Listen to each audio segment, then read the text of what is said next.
When I announced my pregnancy, my mother-in-law said, "Abort it before you curse our family with a defective child."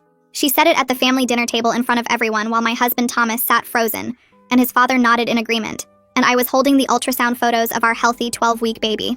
"Your family has that Down syndrome gene. My perfect son shouldn't have his bloodline contaminated with your inferior genetics." My cousin had Down syndrome and was one of the happiest, most loving people I knew, but Margaret saw him as a stain on humanity. "There's no Down syndrome gene that runs in families like that. It's usually random chromosomal changes." Margaret laughed coldly. "Don't lie to me. Your aunt had one. That means you're a carrier. Thomas deserves healthy, normal children, not whatever damaged thing you'll produce." She grabbed the ultrasound photos and threw them in the trash. "These are meaningless until genetic testing proves the child is normal, which it won't be because you're defective." Thomas finally spoke, but not to defend me. "Mom has a point. Maybe we should do testing." I stared at my husband. "Testing is fine, but she's saying to abort based on family history that isn't even medically accurate." Margaret stood up and walked over to me. "I've researched your bloodline. Weak genes, mental illness, birth defects. You're poisoning my grandchildren before they're even born. My family had one cousin with Down syndrome and an aunt with depression. Your family isn't genetically perfect either, Margaret.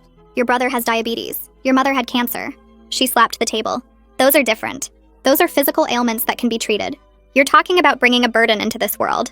Someone who will drain resources and embarrass the family." She meant a child who might have disabilities would embarrass her. "Any child of mine will be loved regardless of ability." Margaret turned to Thomas. "Do you hear this? She's willing to saddle you with a defective child. The medical bills, the special schools, the lifetime of care. Is that what you want?" Thomas looked uncomfortable. "I mean, if we can prevent it through testing." His father Richard joined in. "No grandchild of mine will be retarded. We have a reputation in this community. What would people think? They'd think what they already thought, that the Rossies were horrible people. People with Down syndrome aren't defective or burdens. They're human beings." Margaret laughed cruelly. "Human beings who can't live independently, who'll never contribute to society, who'll spend their lives drooling and babbling." That was completely false and showed she knew nothing about Down syndrome. I stood up to leave, but Margaret grabbed my arm. "You're not going anywhere until you agree to genetic testing and abortion if necessary." I pulled away. "I'll do testing for my own knowledge, but I'm not aborting based on your prejudice." She turned to Thomas again. "Control your wife, or I'll do it for you. No defective babies in this family." Thomas looked at me with an expression I'd never seen. "Maybe we should consider all options. Mom knows about these things." His mother knew nothing about genetics or disabilities, just prejudice. "Your mother is a bigot, Thomas." Margaret gasped dramatically. "How dare you!" The next day, she brought pamphlets about termination to our house. "I've made you an appointment. The doctor is discreet. No one will know about your defective pregnancy." I was 16 weeks and the baby was healthy. "I'm not terminating a healthy pregnancy." She threw the papers at me.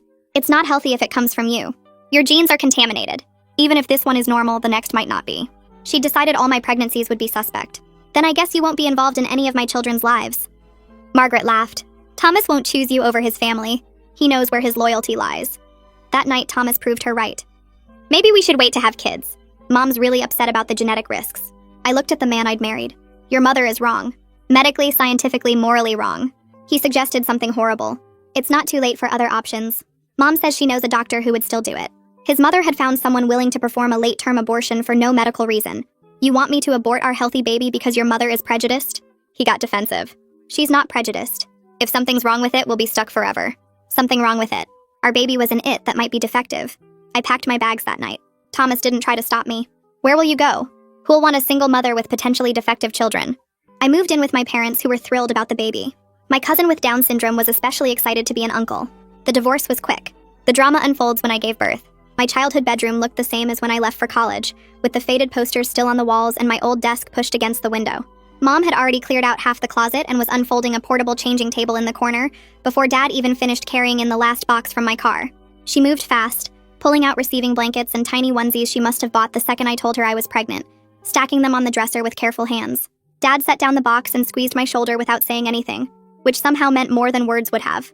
I sat on the edge of my bed and watched Mom arrange baby supplies, and for the first time since that dinner at the Rossi house, I didn't feel completely alone. The doorbell rang around 7, and I heard Roman's voice downstairs, louder and more excited than usual. He came bounding up the stairs with something tucked under his arm, grinning so wide his whole face lit up. He held out a stuffed gray elephant with floppy ears and a red ribbon around its neck. "For the baby," he said, pressing it into my hands. I picked it myself at the store. The lady said elephants are good luck. I looked at the elephant, and then at Roman's hopeful face, and something inside me just broke open. Happy tears, the kind I hadn't cried in what felt like forever, streamed down my cheeks while Roman hugged me carefully, patting my back like I was fragile. "You're going to be the best mom," he said. and I'm going to be the best uncle. I believed him completely. My phone started ringing the next morning before I even got out of bed. Thomas's name lit up the screen and I let it go to voicemail, pulling the covers over my head. He called again 20 minutes later, then again an hour after that. By the end of the first day, I had 7 missed calls. I finally listened to the messages that night while Mom made dinner downstairs. His voice sounded strained, apologizing but not really apologizing. I know you're upset, but we should talk about this reasonably. Mom's just worried about us, about the future. Maybe I said things wrong, but you have to understand the pressure I'm under. The next message was more defensive. You can't just leave like this. We need to discuss our options like adults. I'm trying to see your side, but you're being stubborn. By day 3, the messages shifted tone again. Mom thinks we should all sit down together and clear the air. She wants to help us through this. Can you at least call me back? I deleted each one after listening, feeling my anger build with every word he didn't say. He never once admitted that what he suggested was wrong, never acknowledged calling our baby an it, or agreeing with his mother's demands to abort. Every message framed it like I was the unreasonable one, like I was overreacting to legitimate concerns instead of running from cruelty. The final message came on day 7. Mom really wants to talk to you directly. She thinks there's been a misunderstanding. Can you please just hear her out? I blocked his number right there, sitting on my childhood bed with the stuffed elephant Roman gave me on my lap. The law office of Webster and Associates occupied the 2nd floor of a brick building downtown, with a waiting room that smelled like coffee and old books. Gideon Webster was younger than I expected, maybe 40, with gray starting at his temples and sharp eyes that seemed to take in everything at once. He listened without interrupting while I told him the whole story, from Margaret's demand at the dinner table to Thomas suggesting late-term abortion to his parting shot about no one wanting a single mother with defective children. I watched his expression shift from professional neutral to barely contained anger. What they did constitutes emotional abuse, he said, leaning forward with his hands clasped on the desk. Margaret's coercion attempts, Thomas's threats and manipulation, his family's harassment, this creates a documented pattern that family courts take very seriously. The fact that he suggested terminating a healthy pregnancy at 16 weeks based solely on his mother's prejudice, that's going to matter. He pulled out a yellow legal pad and started taking notes. Thomas's exact words about the baby being defective, his mother finding a doctor willing to perform an unnecessary late-term procedure. These details are crucial. This isn't just about divorce. It's about protecting your child from people who've already demonstrated they view them as less than human. Explained that custody arrangements would heavily favor me given Thomas's abandonment and his family's documented hostility toward the pregnancy. We're going to file for full physical and legal custody with supervised visitation only, and we're going to make sure Margaret Rossi is never allowed near your child without explicit court approval. Hearing a legal professional confirm that what happened was genuinely terrible, not just me being oversensitive or hormonal like Thomas implied, made something tight in my chest finally loosen. You did the right thing leaving, Gideon said, and we're going to make sure you and your baby are protected. 3 days later, Margaret showed up at my parents' house. I was upstairs resting when I heard the doorbell, then raised voices from the front porch. Dad's voice was firm and cold in a way I'd never heard before. You're not welcome here, Margaret. You need to leave. Her voice carried through the window. I have a right to discuss the situation with my daughter-in-law. This is a family matter. She's not your daughter-in-law anymore, and you have no rights here. Leave now.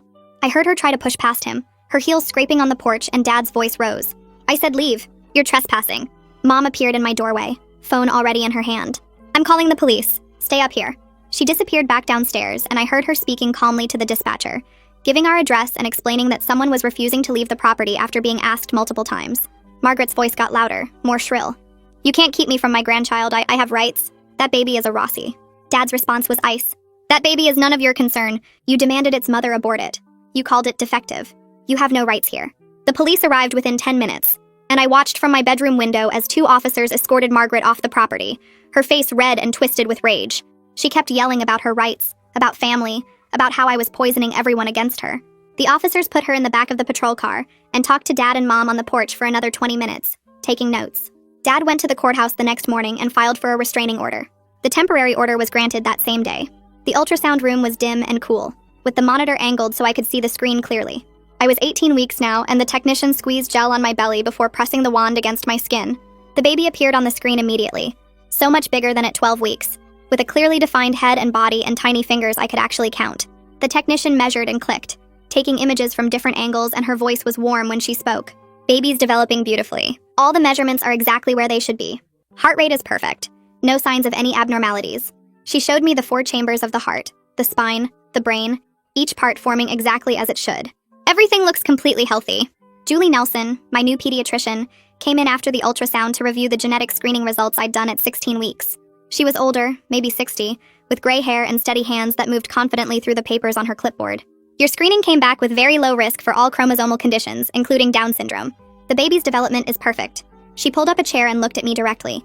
I understand your former mother-in-law has some concerns about genetic inheritance. I want to explain why her understanding is medically inaccurate. She went through it point by point, explaining that Down syndrome is caused by random chromosomal changes during cell division, not inherited genes passed down through families. Having a cousin with Down syndrome doesn't make you a carrier. It doesn't increase your risk. The condition your mother-in-law described simply doesn't exist in the way she thinks it does.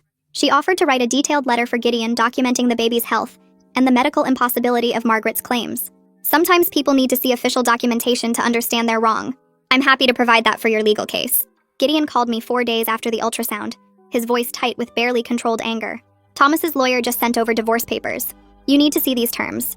He read them to me over the phone and I felt my face get hot.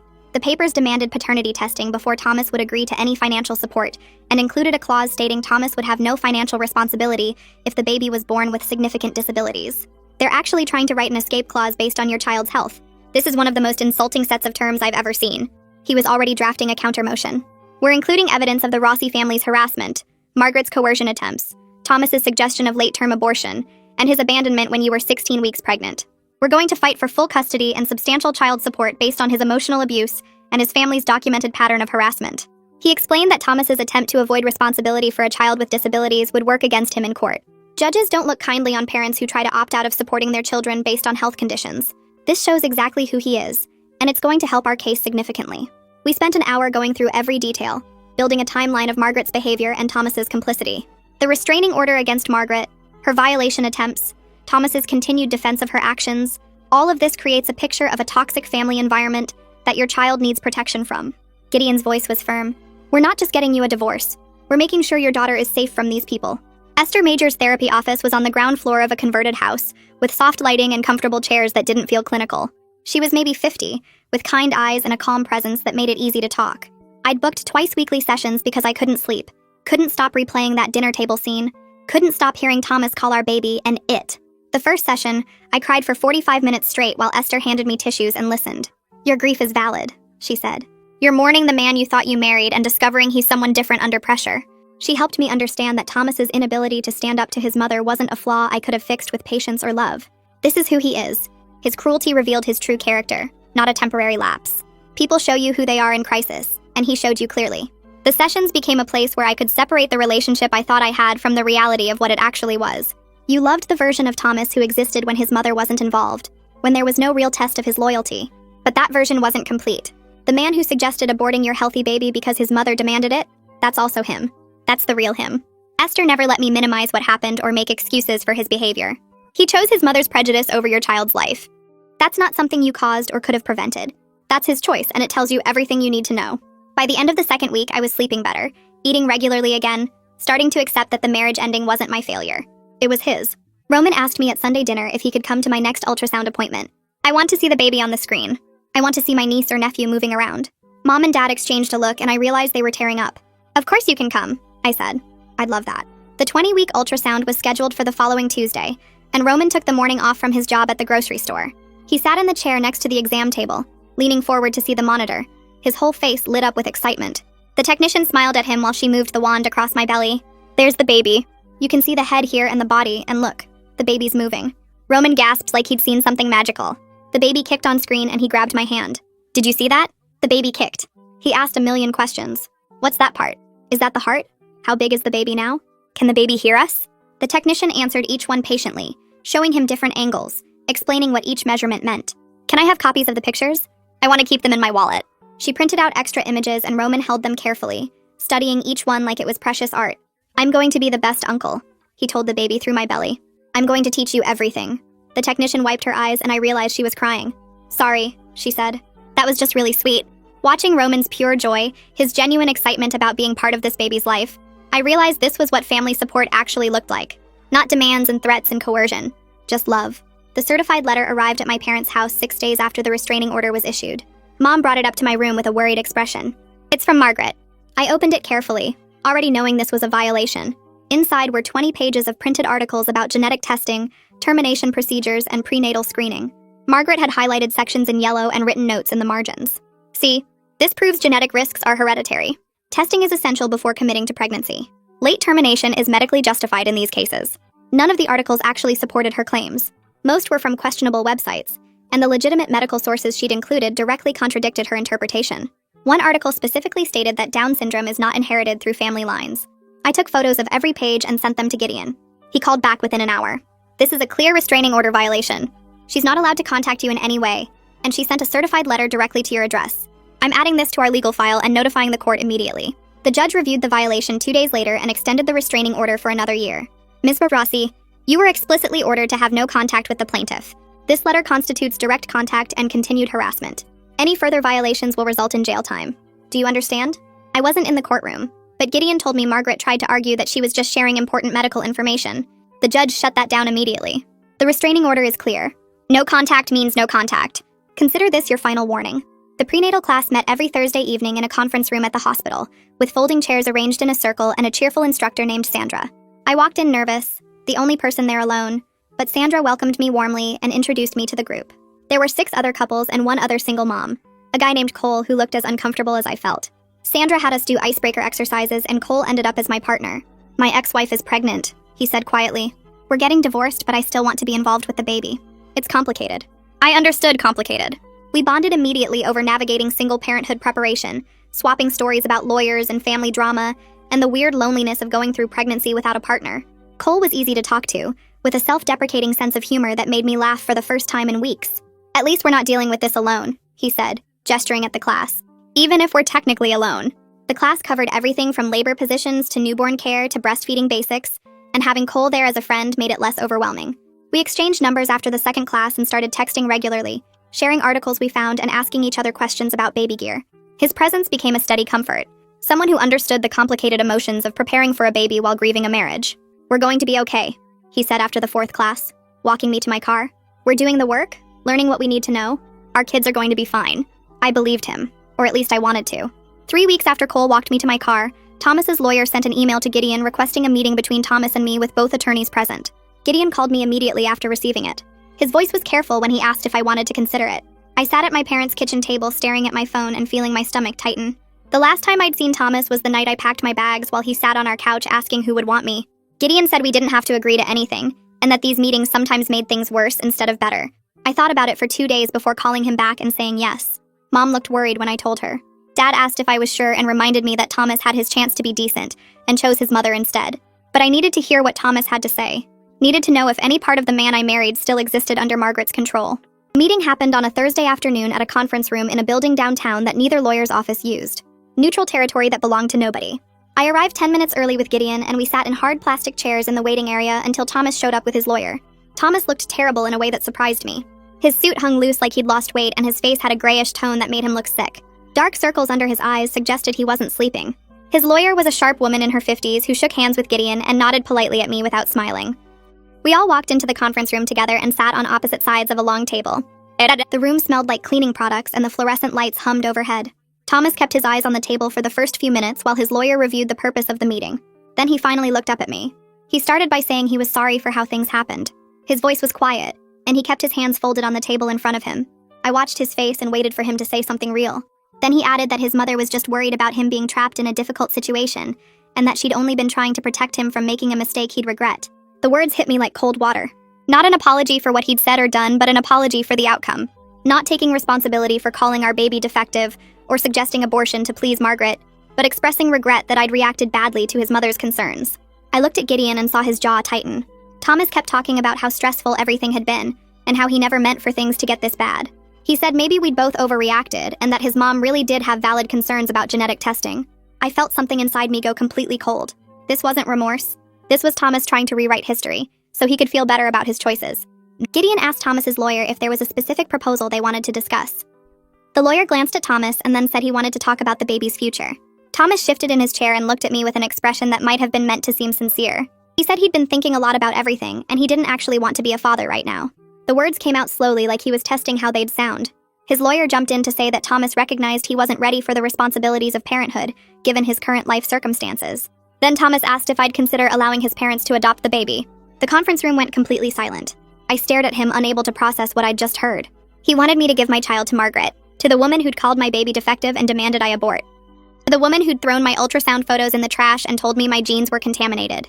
Thomas kept talking about how his parents had resources and experience and could provide stability. He said it would be better for everyone if the baby was raised by people who were ready, and that I could still be involved somehow. Maybe visits or something they could work out.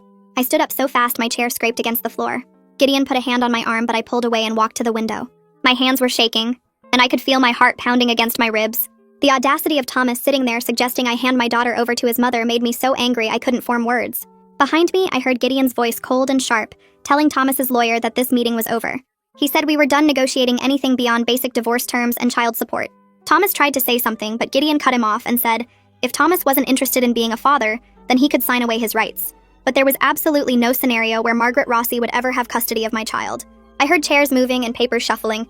Gideon touched my shoulder gently and said we were leaving. I walked out of that conference room without looking back at Thomas. 2 days later, my friend Jessica called me sounding uncomfortable and said she needed to tell me something. We'd been friends since college, and she still moved in some of the same social circles as Thomas's family. She said Margaret had been talking to people at the country club and at charity events, telling anyone who would listen that I was mentally unstable. According to Margaret's version of events, I was the one who'd wanted an abortion, because I was afraid of having a disabled child, and when Thomas refused, I'd made up lies about his family to justify leaving him. Now I was trying to trap Thomas with a baby and demanding money while spreading horrible rumors about Margaret who'd only ever tried to help me. Jessica said most people seemed to believe Margaret because she was calm and sympathetic when she told the story, while I wasn't around to defend myself. She said Margaret was painting herself as the concerned mother-in-law trying to protect her son from a manipulative, unstable woman. The rumors were so completely backwards from reality that I almost laughed. Margaret had turned the truth inside out and made herself the victim. I told Gideon about the rumors during our next meeting. He leaned back in his chair and said Margaret was building a narrative to protect herself and Thomas from social consequences. He said it was actually helpful in a legal sense because it showed her pattern of manipulation and dishonesty. Then he said something that made my stomach drop. He told me I needed to document everything and get written statements from everyone who was at that family dinner. We needed proof of what Margaret actually said and did before memories faded or people changed their stories. He asked if there was anyone from Thomas's family who might be willing to tell the truth. I thought about Thomas's younger sister who'd sat at that dinner table looking horrified but silent. Her name was Mira, and we'd always gotten along well before everything fell apart. She was 6 years younger than Thomas and had always seemed uncomfortable with Margaret's controlling behavior. I hadn't talked to her since I left, but Gideon said it was worth trying. I texted Mira that evening asking if we could talk. She responded within an hour saying yes and suggesting coffee the next day. We met at a small cafe near her apartment, and she looked nervous when she sat down across from me. Her hands wrapped around her coffee cup, and she wouldn't quite meet my eyes at first. I asked her directly if she remembered what Margaret said at the family dinner, and if she'd be willing to write down what happened. Mira's eyes filled with tears, and she said she'd been feeling terrible about not speaking up. She said she was horrified by what Margaret demanded, and disgusted by how Thomas just sat there, but she'd been too scared to say anything. Margaret had a way of punishing family members who defied her, and Mira still lived in the same city and saw them regularly. But she said what Margaret did was wrong and she couldn't let it stand. She agreed to provide a written statement about everything she witnessed that night. She described Margaret grabbing the ultrasound photos and throwing them away. She remembered Margaret saying I should abort before I cursed the family with a defective child. She documented Richard's comment about not wanting a disabled grandchild, and Thomas's suggestion that his mother had a point. Her statement was detailed and specific, and she signed it in front of a notary the following week. Gideon said her testimony would be crucial evidence that Margaret did demand I abort the baby. At 24 weeks pregnant, I was sitting in Mom's kitchen one afternoon when I felt the baby kick strongly for the first time. It wasn't the little flutters I'd felt before, but a real solid movement that made me gasp. Mom looked up from chopping vegetables and asked what was wrong. I put my hand on my belly and felt another kick and started crying. Mom dropped the knife and came over, putting her hand next to mine on my stomach. She waited quietly, and then her eyes went wide when she felt the baby move. She started crying too and pulled me into a hug, telling me she remembered when she was pregnant with me and felt me kick for the first time. She said it was the moment everything became real for her, when she truly understood there was a whole person growing inside her. Dad came home from work an hour later and found us still sitting at the kitchen table with our hands on my belly. Mom made him put his hand there too, and we all waited until the baby kicked again. Dad's face lit up and he started talking to my stomach in this soft, gentle voice, welcoming his grandchild and promising to teach them how to fish and fix cars, and all the things he'd taught me. I felt overwhelmed sitting there with both my parents talking to my daughter, and realized she was going to know this kind of love from the moment she was born. She'd never experienced Margaret's coldness or Thomas's weakness, because I'd chosen to protect her from that toxicity. Thomas's lawyer sent over the divorce papers the following week. Gideon called me to review the terms before I saw them. The child support amount was minimal, barely enough to cover basics, and clearly calculated to give Thomas the least possible financial obligation. The custody arrangement gave Thomas only supervised visitation until the child turned 5 years old, with the possibility of requesting expanded rights after completing parenting classes and anger management. Gideon said the terms made it clear Thomas wanted as little responsibility as possible. It hurt seeing it written out in legal language that my daughter's father had no interest in actually being her father. But Gideon pointed out that the custody terms actually protected my daughter from the Rossi family's toxicity. Supervised visitation meant Margaret could never be alone with her, and I'd have primary control over my child's life. Gideon said we could push for better child support, but the custody arrangement was actually more favorable than what we might get if we went to court. Thomas was essentially giving up his rights while maintaining a legal connection. I signed the papers after Gideon added language strengthening the supervision requirements and clarifying that Margaret was never allowed contact with the child without my explicit written permission. Around 26 weeks, I started having panic attacks about giving birth. I'd wake up at 3 in the morning with my heart racing and my chest tight, imagining Margaret somehow showing up at the hospital. The restraining order was in place, but I kept picturing her pushing past security, or Thomas bringing her despite the legal consequences. The fear got so bad I started avoiding thinking about the birth at all, which Esther said wasn't healthy. During our next therapy session, she helped me create a detailed birth plan that included hospital security protocols. We wrote down exactly who was allowed in the delivery room and made a list of people who were absolutely forbidden. Esther suggested I meet with the hospital social worker to discuss my concerns and set up protections. I scheduled a meeting the following week and explained the entire situation to a kind woman who took notes and promised to flag my file. Julie coordinated with the hospital to add security alerts, so anyone from the Rossi family trying to access the maternity ward would trigger an immediate response. Having concrete plans in place helped ease some of the anxiety, though I still had nightmares about Margaret's face appearing in the delivery room. Roman called me one evening sounding excited and said he'd signed up for a class on infant CPR and baby safety at the community center. He wanted to be a helpful uncle and know how to take care of his niece properly. I felt my throat tighten listening to him talk about learning to support a baby's head and recognize choking hazards. His dedication and pure excitement about becoming an uncle made me ashamed I'd ever doubted that people with Down syndrome were capable of meaningful relationships and responsibilities. Roman was going to be a better uncle than Thomas would ever be a father. He finished the class 3 weeks later and showed me his certificate with obvious pride. He'd scored perfectly on the final test, and the instructor had complimented his careful attention to detail. Watching him demonstrate proper CPR technique on a baby doll, I realized Margaret's entire worldview was built on ignorance and hate. Roman was capable and loving and excited to help raise my daughter, while Thomas couldn't even commit to supervised visits. The divorce was finalized when I was 28 weeks pregnant. Gideon called to say the judge had signed off on all the terms, including the child support amount he'd negotiated up from Thomas's initial offer, and the supervised visitation requirements. Thomas had to complete parenting classes and anger management before being allowed any unsupervised time with the baby. The settlement included the clause about Margaret never having contact without my explicit written permission. Gideon said it was done and I was legally free from Thomas. I sat in my childhood bedroom after hanging up the phone and put my hand on my belly, feeling the baby move. My daughter would grow up knowing her parents were divorced before she was born, but she'd also grow up surrounded by people who loved her unconditionally. That seemed like a fair trade. Margaret tried to interfere one more time 2 weeks later. Julie's office called me sounding concerned and said someone claiming to be my mother had contacted them asking about my test results and due date. The receptionist had been suspicious because the voice didn't match the emergency contact information, and the questions seemed off. She'd refused to give any information and reported the attempted HIPAA violation to Julie, who immediately called me. I knew it was Margaret. She was still trying to get information about my pregnancy, still trying to exert control. Julie filed a formal complaint with the medical board and contacted the authorities about the violation. Gideon used the incident to file for a permanent restraining order that would extend to my child after birth. We went before the judge 3 days later with documentation of Margaret's escalating harassment pattern, including the letter violation and now the attempted medical records breach. The judge granted the permanent restraining order and warned Margaret that any contact with me or my child would result in immediate arrest and jail time. Margaret's lawyer tried to argue she was just a concerned grandmother, but the judge cut him off and said concerned grandmothers don't violate restraining orders and impersonate patients' mothers to access private medical records. I found a small apartment 2 blocks from my parents' house and signed the lease the same week. Dad showed up with his truck and 3 guys from my prenatal class, including Cole, who'd become a real friend over the past few weeks. We carried boxes up 2 flights of stairs and assembled furniture while I directed traffic from the couch where Mom had parked me with strict orders to rest. Cole struggled with the crib instructions, and we both laughed about how neither of us expected to be doing this without our partners.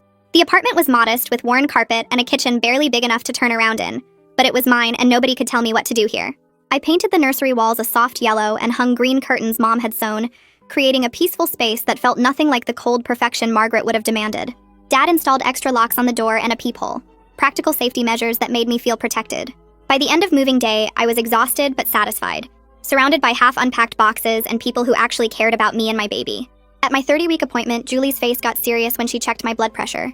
She took it 3 times and then told me the numbers were higher than she liked, and I needed to come back in 2 days for monitoring.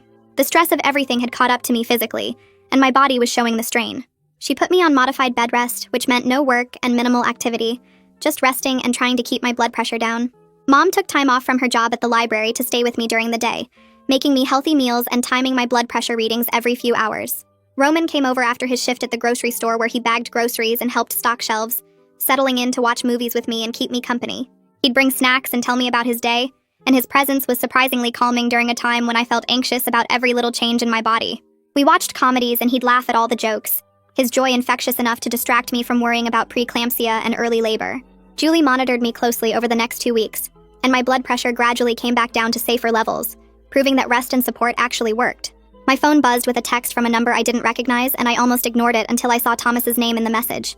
He'd gotten a new number to get around my blocks and was texting to say his mother was hurt that I wouldn't let her be involved, and that I was being vindictive by keeping her grandchild away from family. The audacity of him still defending her after everything she'd done made my hands shake with anger. I took a screenshot of the message for Gideon and then blocked the new number, amazed that Thomas still didn't understand that Margaret's behavior had earned these consequences. She'd demanded I abort my baby, called my family defective, violated a restraining order, and tried to access my medical records illegally. His inability to hold his mother accountable for any of it told me everything I needed to know about why our marriage had failed. He'd chosen her over me and our child repeatedly, and now he was surprised I didn't want her anywhere near my daughter. I sent the screenshot to Gideon with a note about the contact, and he responded that he'd document it as harassment. Thomas would never get it, and I was done trying to make him see reality. Cole called a few days later sounding nervous and asked if I wanted to come to his baby shower that his sister was throwing. I hadn't expected an invitation since we'd only known each other a few months, but he said I was one of his closest friends now, and he wanted me there. His sister lived in a nice house across town, and when I arrived with Mom, the place was full of Cole's family members who welcomed me like I belonged there. His sister hugged me and introduced me to everyone, explaining that I was Cole's friend from prenatal class who understood what he was going through. She pulled me aside later while we were eating cake and told me she was glad Cole had someone who got it, someone who knew what it felt like to prepare for a baby alone after a marriage fell apart. She gave me her number and said to call if I ever needed anything, whether it was advice or just someone to talk to who understood.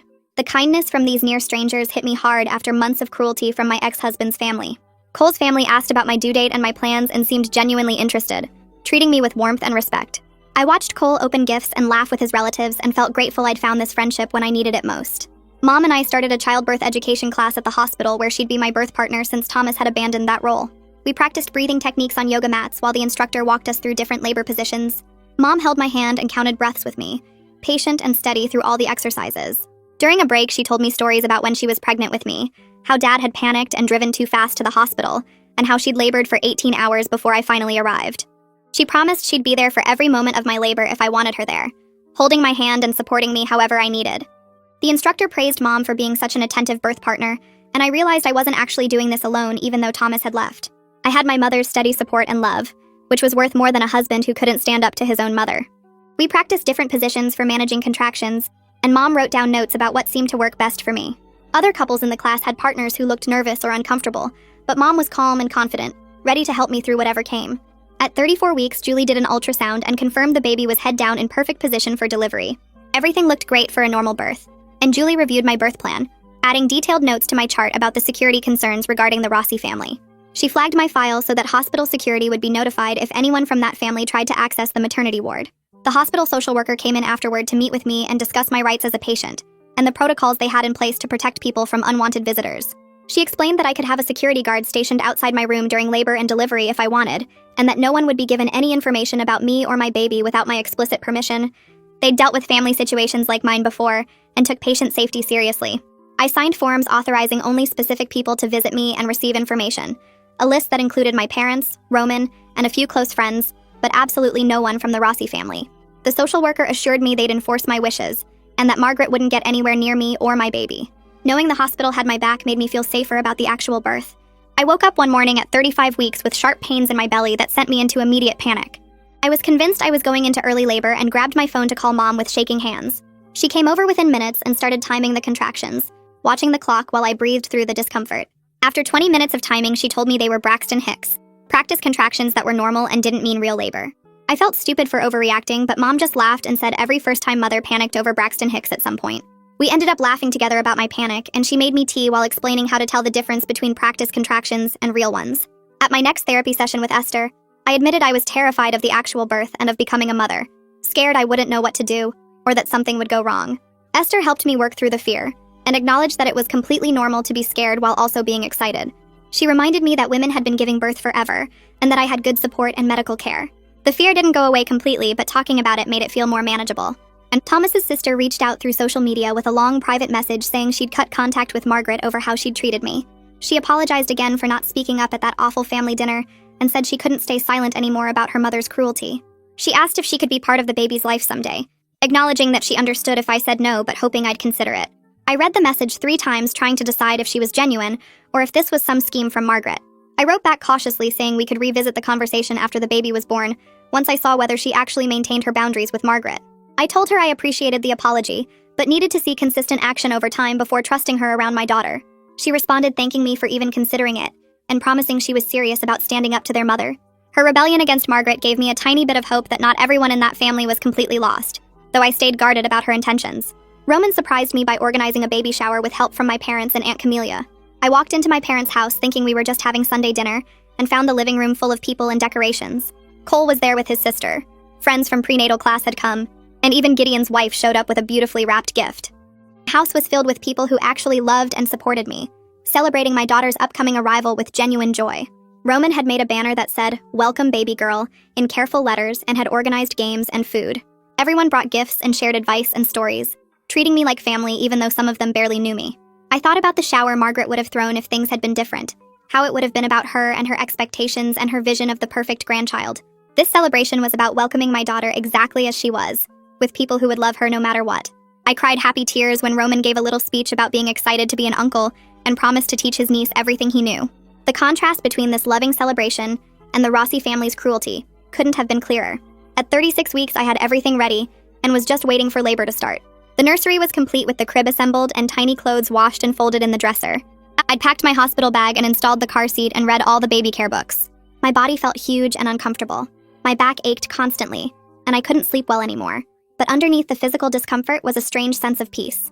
I'd built a life that didn't include Thomas or his toxic family, and I was surrounded by people who would love my daughter for exactly who she was. At my therapy session, Esther pointed out how much I'd grown from the devastated woman who'd first come to her office months ago. Then, I'd been broken by Thomas's betrayal and terrified of being a single mother. Now I was confident in my choices and excited to meet my daughter, supported by people who actually cared about me. I'd left a marriage that was destroying me and created something better in its place. Esther was right about the growth, even though I hadn't really noticed it happening gradually over all these months. I woke up at 3 in the morning to a pain that squeezed my entire belly like someone was wringing out a towel. This wasn't the practice contractions I'd been having for weeks. This was real labor, and my daughter was coming. I grabbed my phone and called Mom, trying to keep my voice steady even though my hands were shaking. She answered on the first ring like she'd been waiting for this call, telling me she'd be there in 10 minutes and to time the contractions. Dad's voice came through in the background saying he was calling the hospital to let them know we were coming. The contractions were already 5 minutes apart and lasting almost a minute each, which meant things were moving fast. I grabbed the hospital bag I'd packed weeks ago and sat on the edge of my bed, breathing through another wave of pain that made my whole body tense. Mom arrived and helped me down to the car, her arm around my waist as another contraction hit halfway down the stairs. She drove carefully but quickly through the empty pre-dawn streets while I gripped the door handle and tried to remember the breathing techniques from class. Dad had already called ahead, so when we pulled up to the emergency entrance, a nurse was waiting with a wheelchair. They took me straight up to labor and delivery, bypassing all the normal check-in procedures. The nurse at the desk confirmed my name had been removed from the public patient directory, and security had been notified about the restraining order against the Rossi family. They'd flagged my file so anyone trying to get information about me or visit would be stopped immediately. Knowing those protections were in place, they got me into a delivery room and checked my progress, confirming I was already 6 centimeters dilated, and this baby was definitely coming today. Contractions kept coming harder and closer together, each one feeling like it might split me in half. Mom held my hand and coached my breathing just like we'd practiced, her steady presence keeping me grounded when the pain got overwhelming.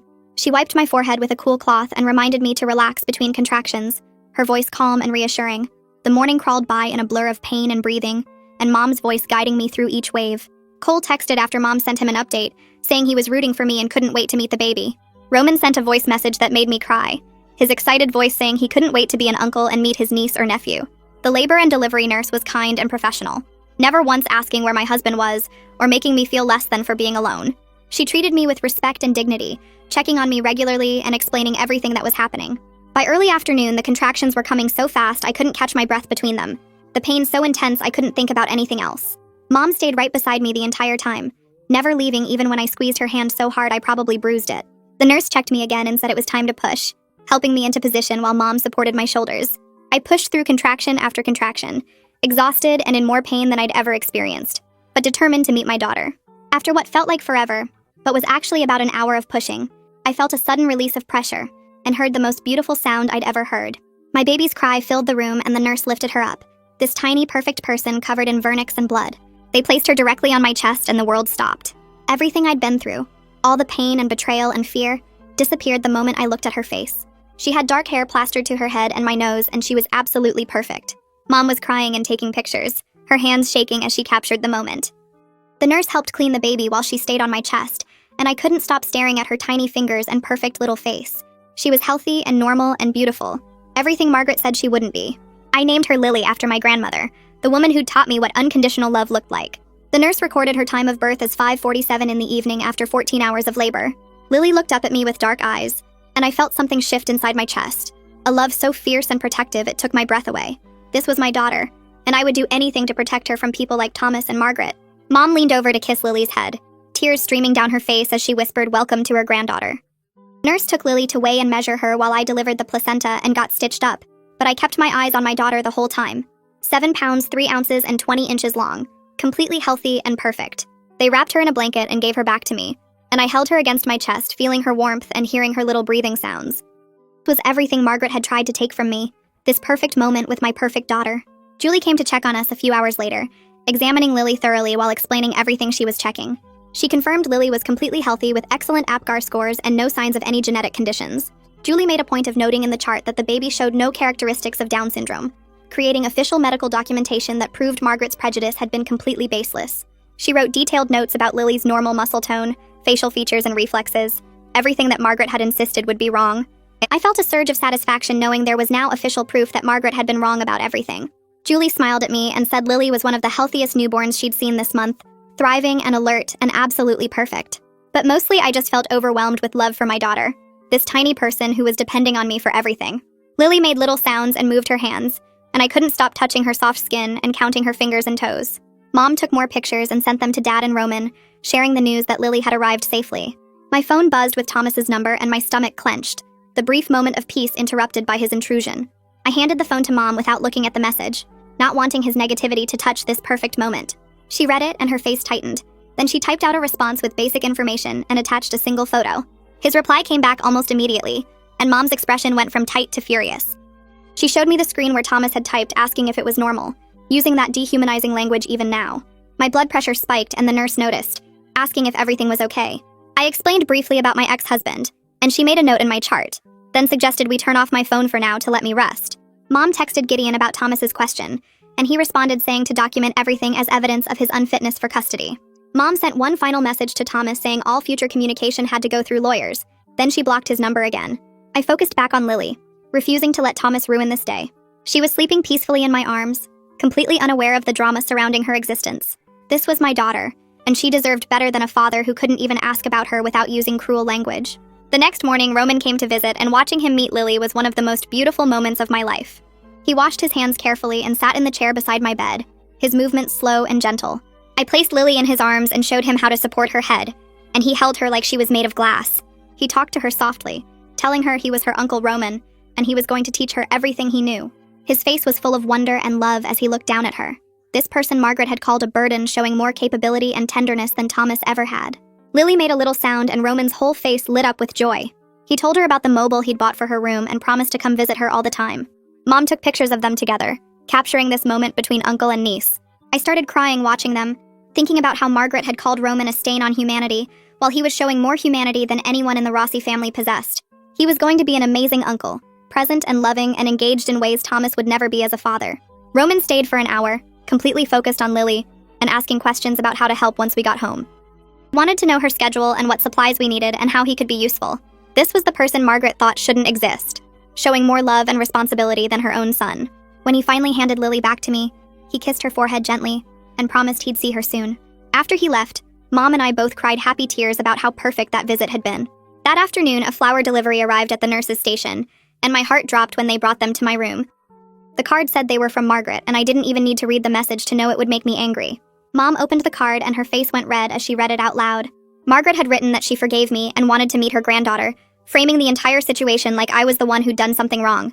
The audacity of her acting like she was being gracious by forgiving me when she was the one who demanded I abort my healthy baby made me shake with rage. I told the nurse to remove the flowers immediately, and she took them without question, clearly used to family drama in the maternity ward. I called down to the hospital security to confirm no one from the Rossi family had tried to visit, and they assured me the restraining order was in effect and being enforced. Margaret's name was flagged in their system, and she'd be escorted off the property if she showed up. The security officer said they took these situations seriously, and I shouldn't worry about unwanted visitors. Knowing the hospital was protecting us helped calm my racing heart, but I was still furious that Margaret had found out about the birth and tried to insert herself. She probably had someone watching my social media or had called around to local hospitals. Mom suggested we not post anything publicly about Lily until we were safely home, and I agreed. I wasn't going to give Margaret any more information or opportunities to interfere. This was supposed to be a joyful time, and she was trying to ruin it with her manipulation and victim playing. I focused on Lily instead, holding her close and reminding myself that Margaret had no power over us anymore. The next few days were a struggle with breastfeeding that I hadn't expected. Lily would latch and then pull away crying, and I couldn't figure out what I was doing wrong. My breasts hurt, and I was exhausted and frustrated, feeling like I was failing at the most basic part of motherhood. The lactation consultant came to my room and spent hours with us, showing me different positions and techniques. She was patient and encouraging, never making me feel stupid for not knowing what to do. Mom sat with us through the sessions, offering support and reminding me that it was okay if breastfeeding didn't work out. She told me stories about struggling with nursing when I was born, how it had taken weeks to figure out. The consultant said Lily had a slightly shallow latch and showed me how to help her get more of the breast in her mouth. We tried different holds and positions, and slowly things started to improve. By day 4, Lily and I had found our rhythm, and feeding became less of a battle and more of a bonding time. I felt proud of myself for pushing through the difficulty instead of giving up, for advocating for the help I needed. Mom praised me for my persistence, and the lactation consultant said I was doing great. It was a small victory, but it felt huge after all the challenges I'd faced. Lily was gaining weight and producing wet diapers, all signs that she was getting enough milk. The nurse said we could go home the next day if everything continued going well, and I felt both excited and terrified about leaving the safety of the hospital. We brought Lily home when she was 5 days old, and Dad had transformed my apartment into a fortress. He'd installed extra locks on the door and a security camera at the entrance, making sure we'd know if anyone tried to approach. He'd also set up the nursery completely, assembling furniture and organizing all the baby supplies. The apartment felt safe and ready for Lily's arrival. Roman showed up within an hour of us getting home, unable to wait any longer to see his niece in her new space. He'd bought her a mobile with elephants that played soft lullabies, and he hung it over her crib himself. Watching him carefully position it at the right height and test the music made my heart swell. My family was welcoming Lily with such pure joy and love, creating a foundation of support that would carry her through life. Dad gave me a quick tutorial on the security system, and Mom helped me set up a feeding station in the nursery. Roman sat on the floor organizing Lily's toys and books, talking to her about all the things they'd do together. This was what family was supposed to look like. People showing up and helping and loving without conditions or judgment. I knew I'd made the right choice leaving Thomas when I looked around my apartment and saw the people who actually cared about me and my daughter. Margaret had been wrong about everything, but especially about what made a family valuable. The first week home was brutal in ways I hadn't anticipated.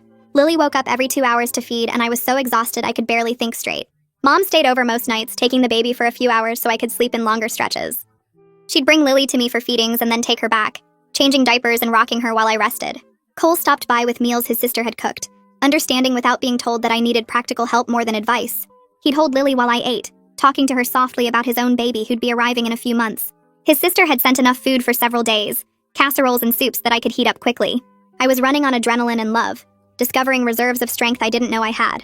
Every time I wanted to cry from exhaustion, I'd look at Lily's perfect face and find the energy to keep going. Mom kept telling me it would get easier, that these early weeks were the hardest, but they'd pass quickly. Roman came over after work each day, giving me a break to shower or nap while he watched Lily. He was so gentle and careful with her, supporting her head and talking to her constantly. I'd wake up from naps to find him reading her books or singing songs, completely engaged with his niece. This was my new normal, exhausting and overwhelming, but also filled with more love than I'd ever experienced. Lily was worth every sleepless night and every moment of difficulty. I was building a life for us that was based on love and support, not control and prejudice. Thomas and Margaret had no place in this world I was creating, and I was okay with that. A week after we got home, Gideon called to tell me Thomas's lawyer had sent a formal request for paternity testing before Thomas would agree to pay child support.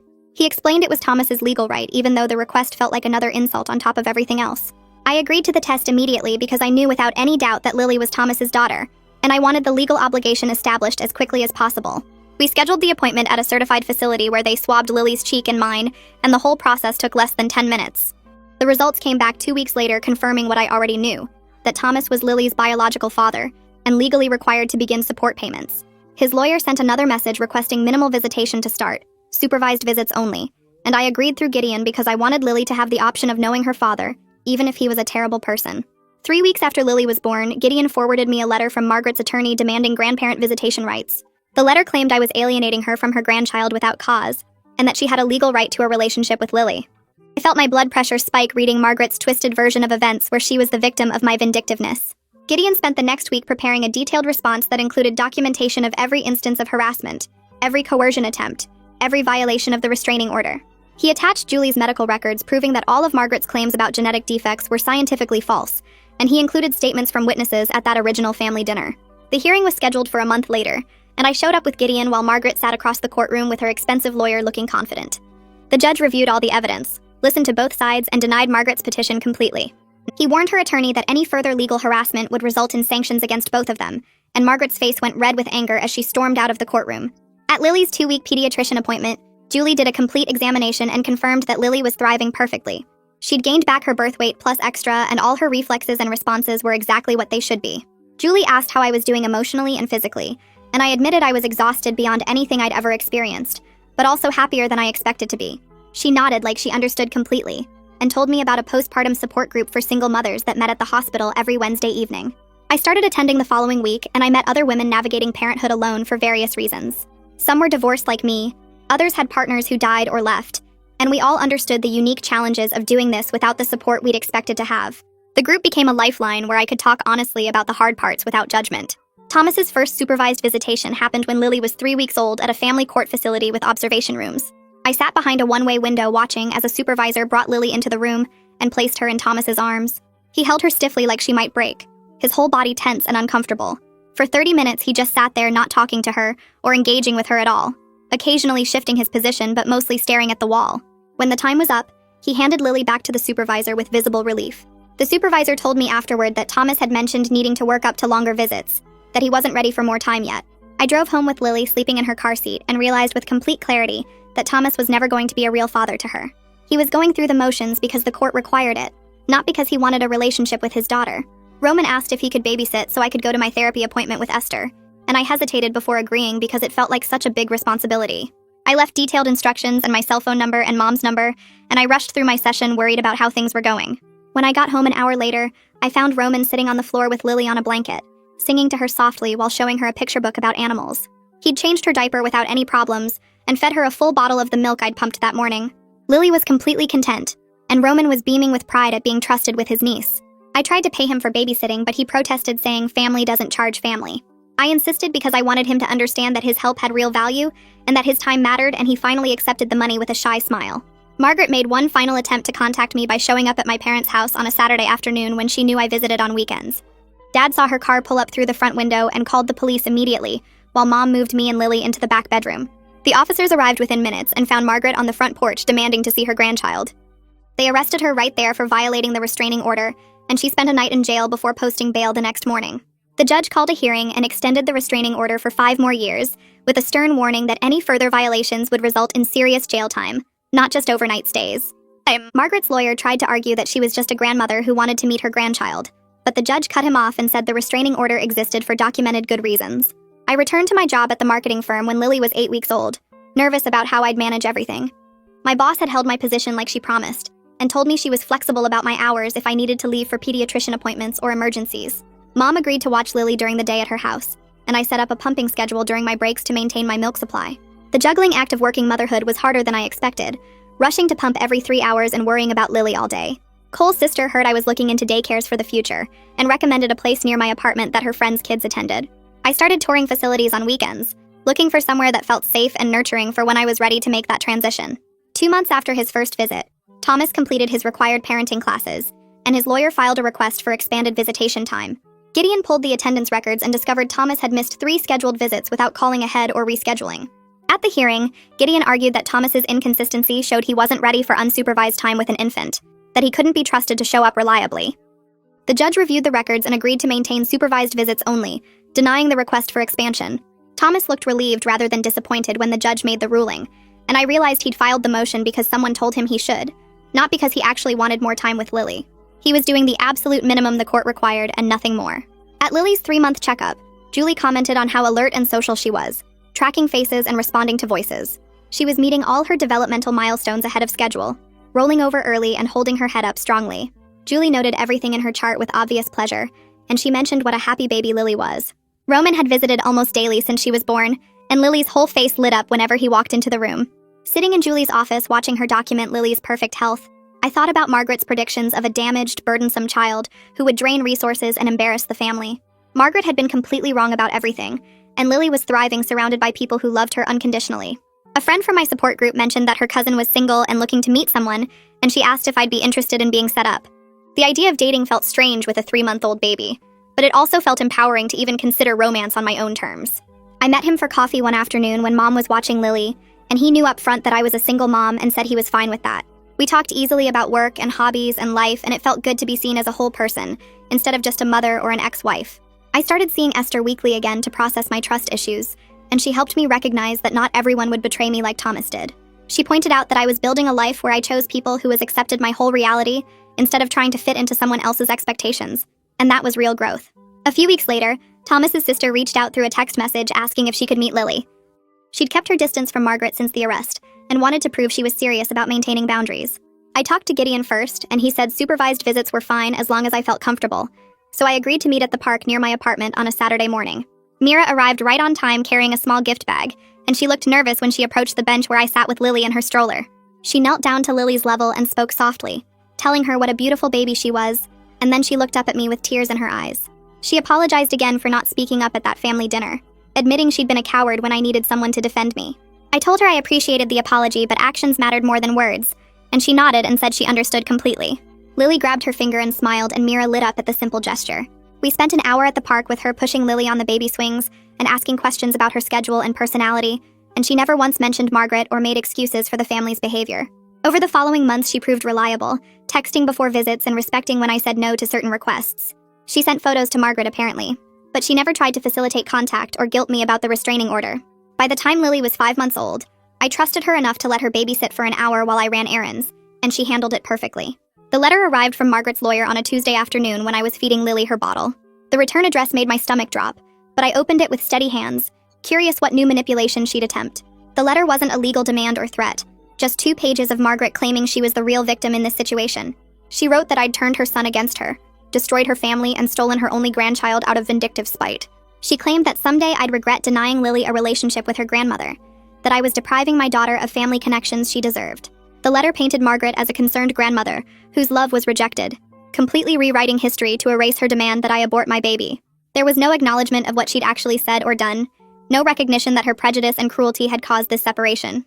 I read it twice and felt absolutely nothing except relief that Lily would never be subjected to this woman's toxic worldview. I texted Gideon a photo of the letter, and he called me back within minutes. He said to keep it as documentation but not to respond in any way, that Margaret was trying to create a paper trail to make herself look reasonable. He noted that she'd carefully avoided making any demands or threats that would violate the restraining order, showing she understood the legal consequences of further harassment.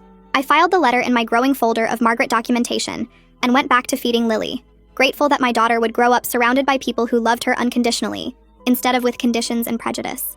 Cole and I planned a joint party for our baby's 6-month milestones, renting a pavilion at the park and inviting both our families and friends.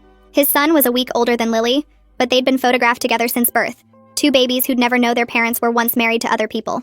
Cole's sister brought decorations, and my mom made a cake, and we had about 30 people show up to celebrate these 2 kids who represented new beginnings for both of us. Lily wore a little dress with butterflies, and Cole's son had a tiny bow tie, and we took about 100 photos of them sitting together on a blanket. Roman was in his element, entertaining both babies and making them laugh with silly faces and sounds. Cole's family had fully embraced me over the past months, including me in their Sunday dinners and holiday plans, and my family had done the same for Cole. We'd become each other's support system in a way that felt more solid than romance, built on shared experience and mutual respect. During the party, Cole's sister joked that we should just get married for the tax benefits, and we both laughed because our friendship was too valuable to complicate with romance. He understood the challenges of single parenting in a way my married friends didn't, and I understood his complicated feelings about his ex-wife in a way his family couldn't. We texted almost daily about baby milestones and parenting struggles, and we'd established a routine of trading babysitting so each of us could have occasional kid-free time. Watching our families blend together at the party, I realized this friendship had become one of the most valuable relationships in my life. Lily started solid foods right after turning 6 months, and Roman was completely fascinated by the entire process. He'd come over during feeding times to watch me prepare the baby cereal and mashed vegetables, asking questions about portions and textures and timing. He wanted to try feeding her himself, So I showed him how to hold the tiny spoon and scrape excess food off her chin, and he took to it immediately.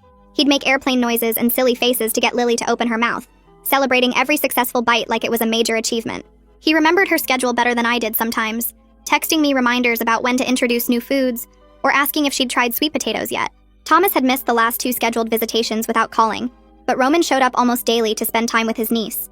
He'd learned all her preferences and quirks, knowing she liked to hold a toy while eating, and that she made a specific face before spitting out food she disliked. Watching him carefully spoon mashed peas into Lily's mouth while narrating the process in a gentle voice, I felt anger rise up at Margaret's prejudice all over again. This was the person she'd called a burden who couldn't contribute to society, and he was showing more patience and love than Thomas had ever demonstrated. But mostly I felt grateful that Lily had Roman in her life, that she'd grow up knowing her uncle's kindness and dedication, instead of viewing people with disabilities through Margaret's hateful lens. Thomas's lawyer filed a motion requesting reduced child support when Lily was 7 months old, claiming Thomas was experiencing financial hardship. Gideon immediately started investigating and discovered Thomas had bought a new sports car 2 months earlier and taken an expensive vacation to Mexico with friends. He'd posted photos all over social media showing him at fancy restaurants and beach resorts, hardly the behavior of someone struggling financially. Gideon compiled the evidence and filed a response that included screenshots of Thomas's spending, and we went before the judge on a cold morning in November. Thomas's lawyer tried to argue that the car was necessary for work and the vacation had been a gift, but the judge wasn't buying it. She reviewed the financial records and denied the request for reduced support, warning Thomas about filing frivolous motions and wasting the court's time. Thomas looked annoyed rather than relieved, like he'd expected to get away with it. After that hearing, he stopped attending visitation regularly, missing appointments and canceling at the last minute with vague excuses. The supervised visitation supervisor called me after the 3rd consecutive no-show to ask if I wanted to continue scheduling appointments, and I said yes, but I wasn't surprised when he didn't come. I realized Thomas was slowly removing himself from Lily's life by choice, that being a father was too much work when he couldn't control the terms. Part of me felt sad that Lily's biological father was choosing not to be present, but mostly I felt relieved that she wouldn't grow up with his rejection and half-hearted presence. Lily's 9-month checkup fell on a Friday morning, and Julie spent extra time examining her and noting everything in her chart. She commented on how exceptionally healthy Lily was, how she was hitting all her developmental milestones early, and showed advanced social skills for her age. Lily babbled constantly, and pulled herself up to standing, and she recognized familiar faces, and showed clear preferences for certain people. Julie smiled while writing in her file, and then she looked up at me with understanding in her eyes. She asked if I wanted her to include specific documentation about Lily's normal development, and I said yes because I wanted a paper trail in case Margaret ever tried legal action again. Julie nodded and spent several minutes writing detailed notes that specifically refuted any claims about genetic defects or disabilities, creating comprehensive medical documentation of Lily's perfect health. She included notes about Lily's cognitive development, physical abilities, and social engagement, making it clear that this child showed no signs of any developmental concerns whatsoever. I thanked her for understanding why the documentation mattered, and she said she'd seen too many cases where prejudiced family members tried to use medical concerns as weapons. She printed me a copy of her notes to keep with my other legal files, and I added it to the folder that contained Margaret's harassment letters and the restraining order paperwork. My boss called me into her office on a Monday morning, and I thought I was in trouble, but instead she offered me a promotion. The marketing director position had opened up, and she said I'd proven myself capable despite taking maternity leave, that my work was consistently excellent, and clients requested me specifically. The promotion came with a significant raise that would let me move to a larger apartment, and I accepted immediately. I spent my lunch break looking at rental listings, finding a 2-bedroom place in a better neighborhood with a proper nursery and space for Lily to play as she grew. Dad helped me move on a Saturday, loading boxes into his truck while Mom watched Lily. Cole showed up with his pickup truck without being asked, saying he remembered how much help he'd needed when he moved. Roman took charge of organizing Lily's toys in her new room, arranging her books by color and setting up her playmat near the window. The new apartment had better security and was closer to my parents' house, and the nursery had space for a reading chair and proper storage. Unpacking that night while Lily slept in her new crib, I looked around at what I'd built and felt proud. My life looked nothing like I'd planned when I married Thomas, with his big house and promises of a perfect family. But this was better than I'd imagined, built on my own choices and hard work, instead of trying to fit into someone else's vision. Thomas missed 6 consecutive scheduled visitations without calling or rescheduling, and Gideon said we had grounds to file for termination of his parental rights based on abandonment.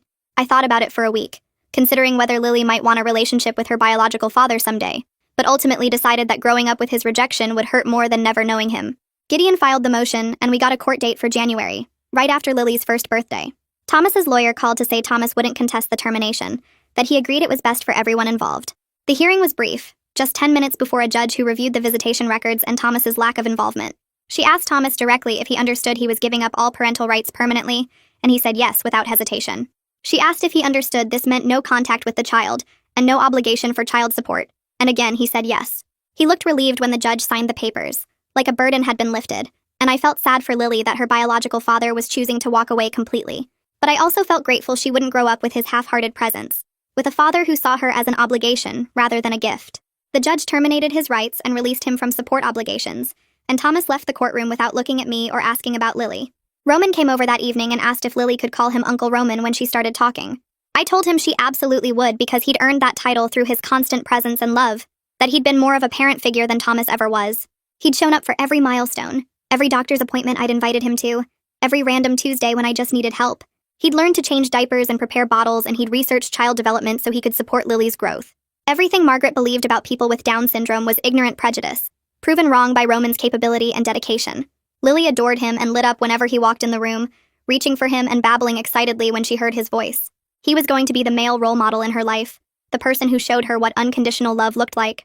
Watching him hold her that night while singing a lullaby he'd memorized, I felt grateful for the family I'd chosen instead of the one I'd married into.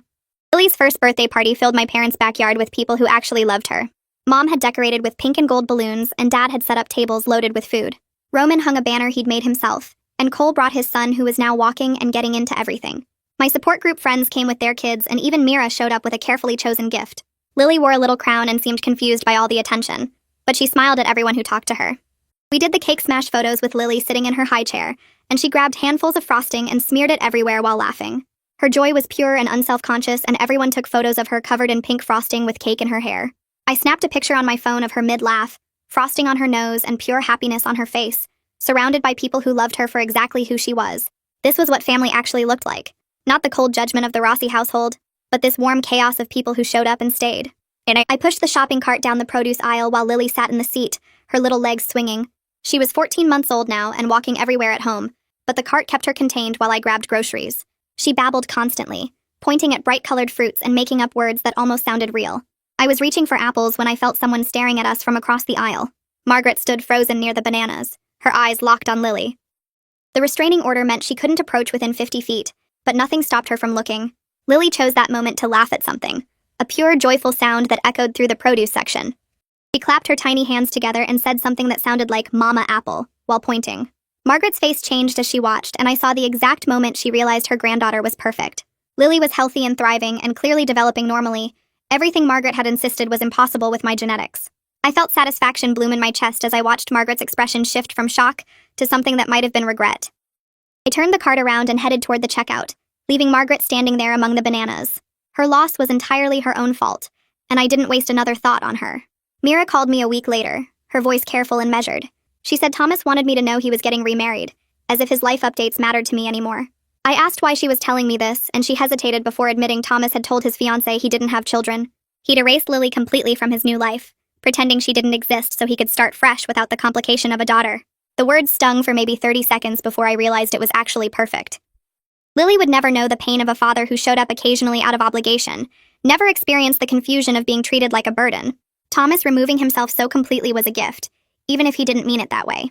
I thanked Mira for letting me know and hung up, then went to check on Lily, who was napping in her crib. She slept peacefully, one hand curled under her chin, completely unaware that her biological father had chosen to pretend she didn't exist. Better this than years of disappointment and half-hearted visits. Roman came over that afternoon like he did most days after work, and Lily heard his voice from her room. She pulled herself up using the crib rails and started bouncing excitedly, making the sounds she made when she wanted out. I lifted her and she immediately reached for Roman, babbling her greeting. He took her and started their usual routine of silly faces and songs, and that's when she said it. Unka. The word was clear and deliberate. Her eyes locked on Roman's face. Unka. Unka. Roman froze, tears filling his eyes instantly. He looked at me like he needed confirmation he'd heard correctly, and I nodded while my own eyes got wet. Lily patted his cheek and said it again, proud of her new word. Roman held her close and cried happy tears while she kept repeating Unka, like she'd discovered something wonderful. She was growing into such a confident, joyful toddler, surrounded by people who loved her completely. She'd never know about Margaret's cruelty or Thomas's rejection, never understand that his family had wanted her aborted before she was born. Every day I felt grateful that I'd chosen to protect her from that toxicity, even though leaving Thomas had been terrifying at the time. Watching Roman with her now, seeing how much he loved being her uncle, I knew I'd made the right choice. At Lily's 18-month checkup, Julie measured and weighed her, checking all the developmental milestones. Lily cooperated cheerfully, showing off her walking and her growing vocabulary. pointing at things and naming them with her toddler pronunciation. Julie finished the exam and looked at me with a smile.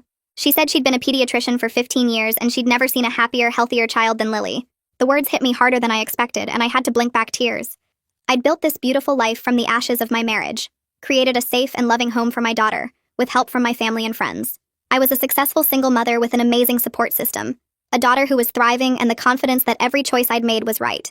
Margaret had been wrong about everything, her prejudice and her predictions and her certainty that my genetics would produce a defective child. Thomas had revealed his true character when it mattered most, showing me he'd always choose his mother's approval over doing what was right.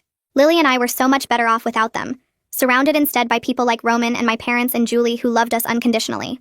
I buckled Lily into her car seat after the appointment, listening to her babble about the stickers Julie had given her, and I felt completely at peace with my life.